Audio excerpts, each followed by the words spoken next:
Hello students, welcome back to the channel. आज हम 2 जून 2026 के इम्पॉर्टेंट करंट अफेयर एमसीक्यूज कवर करने वाले हैं। अगर आप लोग किसी भी कंपटीशन एग्जाम की प्रिपरेशन कर रहे हैं और डेली बेसिस पे करंट अफेयर कवर करना चाहते हैं तो आप हमारे चैनल को फॉलो कर सकते हैं, सब्सक्राइब कर सकते हैं। अगर आपको हमारे एमसीक्यूज और एक्सप्लेन करने का तरीका पसंद आए तो आप वीडियो को लाइक भी कर सकते हैं और कमेंट सेक्शन में बता सकते हैं कि आपको आज का सेशन कैसा लगा। और हाँ, अपने फ्रेंड्स के साथ भी शेयर कर सकें ताकि वो भी अपने करंट अफेयर कवर कर पाए। स्टार्ट करते हैं आज 2 जून 2026 के important current affair MCQs. First question हमारा आज का है, हर साल 2 जून को भारत का कौन सा राज्य अपना स्थापना दिवस मनाता है? Which Indian state celebrates its formation day every year on 2nd June? तो यहाँ पर आपका ऑप्शन बी तेलंगाना बिल्कुल करेक्ट हो जाएगा। तेलंगाना 2 जून 2014 को आधिकारिक तौर पर भारत का 29वां राज्य बना था। वर्तमान में 28वां राज्य है। इस राज्य को आंध्र प्रदेश पुनर्गठन अधिनियम के तहत आंध्र प्रदेश से अलग करके बनाया गया था। हैदराबाद को इस नए राज्य की स्थानीय राजधानी बनाया गया। इस राज्य के गठन के लिए दशकों लंबा जन आंदोलन चला था, जिसके बाद संसद ने इसे मंजूरी दी। इस दिन राज्य सरकार द्वारा तेलंगाना की अनूठी सांस्कृतिक लोक कलाएं और बकुम्बका जैसे त्योहार को प्रदर्शित किया जाता है। नेक्स्ट क्वेश्चन है, हाल ही में केंद्र सरकार ने किस ऐतिहासिक शहर को भारत का पहला शून्य कार्बन उत्सर्जन पर्यटन स्थल बनाने की घोषणा की है? Which historic city has been announced to become India's first net zero carbon emission tourism destination? तो यहाँ पर आपका ऑप्शन बी सांची बिल्कुल करेक्ट हो जाता है। मध्य प्रदेश के प्रसिद्ध ऐतिहासिक और यूनेस्को विश्व धरोहर स्थल सांची को इस विशेष प्रोजेक्ट के लिए चुना गया है। इस पूरे पर्यटन क्षेत्र की बिजली की जरूरतें सौर ऊर्जा और अन्य नवीनीकरण स्रोतों से पूरी की जाएंगी। सांची के भीतर पर्यटकों के घूमने के लिए केवल इलेक्ट्रिक वाहनों यानी ई रिक्शा और ई बस को ही अनुमति होगी।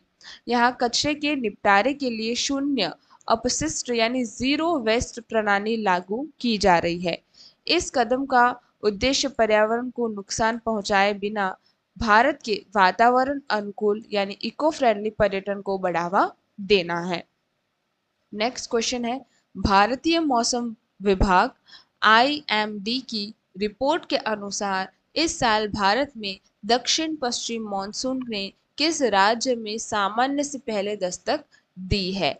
According to IMD, the south western monsoon has arrived earlier than normal in which state?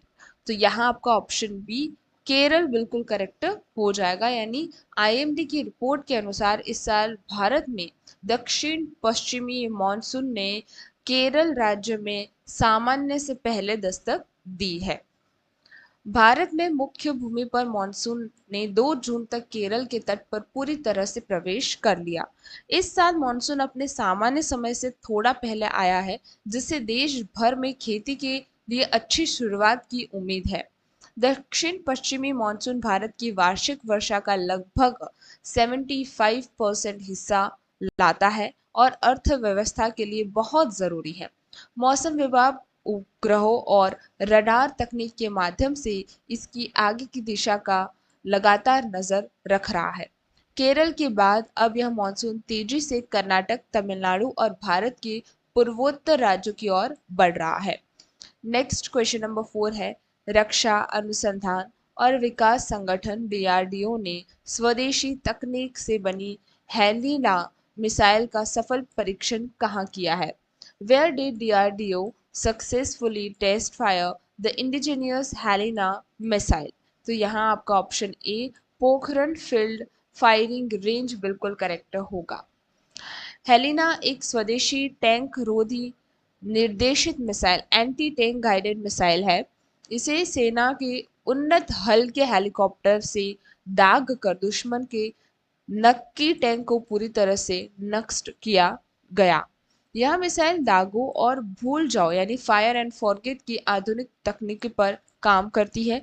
यह दिन और रात दोनों समय सीधे हमले के साथ साथ ऊपर से आकर हमला यानी टॉप अटैक करने में पूरी तरह सक्षम है। यह पहाड़ों और मैदानी इलाकों में 7 किलोमीटर की दूरी तक अपने लक्ष्य को सटीक निशाना बना सकती है।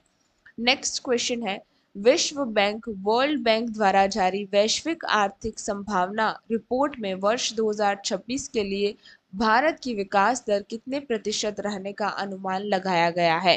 What is the estimate GDP growth rate for India for year 2026 according to the World Bank? तो यहाँ पर आपको ऑप्शन बी 6.8% बिल्कुल करेक्ट होगा। विश्व बैंक ने अपनी ताज़ा रिपोर्ट में भारत की जीडीपी विकास दर को मजबूत बताते हुए 6.8% रहने का अनुमान जताया है। भारत में मजबूत घरेलू मांग, बुनियादी ढांचे यानी इंफ्रास्ट्रक्चर पर सरकारी खर्च और बढ़ते निवेश को इसका मुख्य कारण बताया गया है। इस विकास दर के साथ भारत दुनिया की सबसे तेजी से बढ़ती प्रमुख अर्थव्यवस्थाओं में शीर्ष पर बना हुआ है। रिपोर्ट में वैश्विक स्तर पर चल रहे भू राजनीतिक तनाव और कच्चे तेल की कीमतों को एक बड़ी चुनौती भी माना जा रहा है। बैंक का अनुमान है कि मजबूत आर्थिक नीतियों के कारण भारत में महंगाई दर भी नियंत्रण में रहेगी। नेक्स्ट क्वेश्चन नंबर 6 है, हाल ही में किस भारतीय सार्वजनिक क्षेत्र की कंपनियां को सरकारी द्वारा महारत्न का दर्जा दिया गया है? Which Indian PSU has been recently granted the Maharashtra status by the government? है ना, sorry Maharatna, I am sorry, Maharatna status by the government. तो यहाँ आपको option A Hindustan aeronautical limited जो कंपनी है उसको महारत्न का दर्जा मिला है। रक्षा क्षेत्र में विमान और हेलीकॉप्टर बनाने वाली सरकारी कंपनी HAL को अब महारत्न का दर्जा मिल गया है। इस दर्जे के मिलने के बाद अब कंपनी सरकार की मंजूरी के बिना 5,000 करोड़ रुपए तक का निवेश खुद कर सकती है। यह दर्जा उन कंपनियों को मिलता है जिनका सालाना टर्नओवर और मुनाफा पिछले 3 वर्षों में लगातार बहुत अधिक रहा हो। HL ने शामिल होने से अब देश में महारत्न कंपनियों की कुल संख्या बढ़कर पहले से अधिक हो गई है। इससे कंपनियों को अंतर्राष्ट्रीय स्तर पर बड़े विदेशी सौदे और संयुक्त उपक्रम जॉइंट वेंचर शुरू करने में आसानी होगी। नेक्स्ट क्वेश्चन है, नीति आयोग ने भारत के किस राज्य में सतत खेती को बढ़ावा देने के लिए प्राकृतिक कृषि मिशन योजना की शुरुआत की है? NITI Aayog has launch the natural farming mission scheme in which Indian state? तो यहाँ आपका ऑप्शन बी राजस्थान बिल्कुल करेक्ट हो जाएगा। नीति आयोग ने राजस्थान के शुष्क और अर्ध शुष्क क्षेत्रों में बिना रसायनों के पारंपरिक खेती को बढ़ावा देने के लिए मिशन शुरू किया है। इस योजना का मुख्य ध्यान कम पानी में होने वाली फसलों और जैविक खादों के उपयोग पर रहेगा। इसके तहत राज्य के हजारों किसानों की जीवामृत और प्राकृतिक कीटनाशक बनाने की मुफ्त ट्रेनिंग दी जाएगी। इस तकनीक से खेती करने वाले किसानों की बाजार से खाद बीज खरीद कर लगा जो लागत है लगभग शून्य हो जाती है। इस मिशन से पैदा होने वाले अनाज और सब्जियां पूरी तरह से रसायन से मुक्त और स्वास्थ्य के लिए उत्तम होंगे। क्वेश्चन नंबर 8 है हमारा, संयुक्त राष्ट्र पर्यावरण कार्यक्रम द्वारा जारी रिपोर्ट के अनुसार प्लास्टिक प्रदूषण को कम से कम करने के मामले में कौन सा देश शीर्ष पर रहा है? According to UNEP report, which country rank top in reducing plastic pollution? तो यहाँ आपका ऑप्शन बी इंडिया यानी भारत जो है वो प्लास्टिक प्रदूषण को कम करने के मामले में शीर्ष पर रहा है, जो कि बहुत ही पॉजिटिव न्यूज़ है हमारे इंडिया के लिए। भारत को सिंगल यूज प्लास्टिक पर कड़े प्रतिबंध और रिसाइकलिंग नीतियों को जमीन पर लागू करने के लिए पहला स्थान मिला है।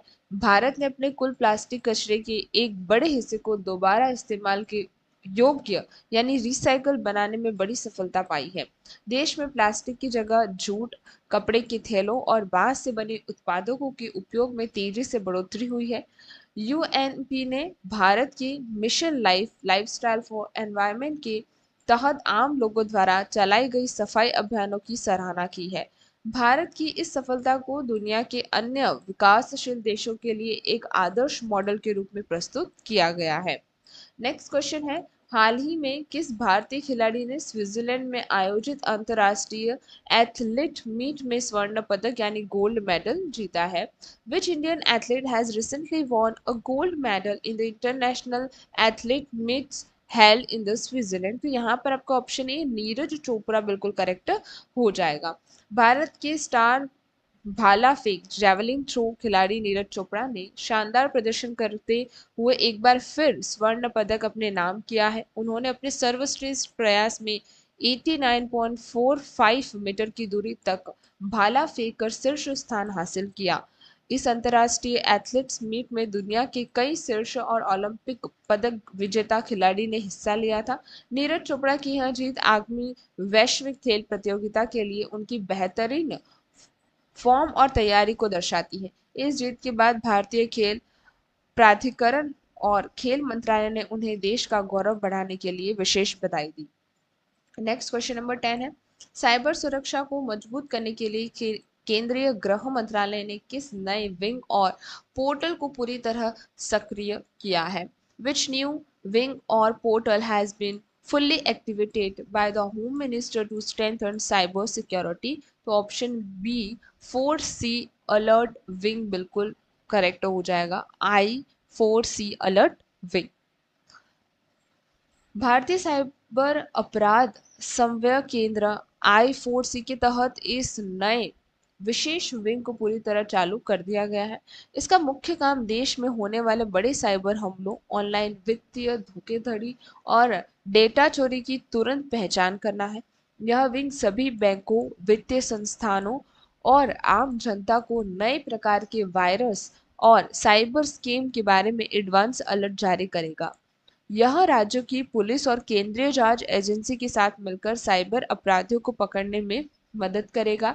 इसके साथ ही राष्ट्रीय साइबर अपराधी हेल्पलाइन नंबर 1930 को भी और अधिक मजबूत और तेज किया गया है। तो आज हम यहीं पे समाप्त करते हैं। आई होप आपको आज का लेक्चर अच्छा लगा होगा। अगर अच्छा लगा हो तो आप चैनल को फॉलो कर सकते हैं और वीडियो को लाइक कर सकते हैं। और हाँ, कमेंट सेक्शन में ज़रूर बताना कि आपको आज का लेक्चर कैसा लगा है। Okay, thank you very much.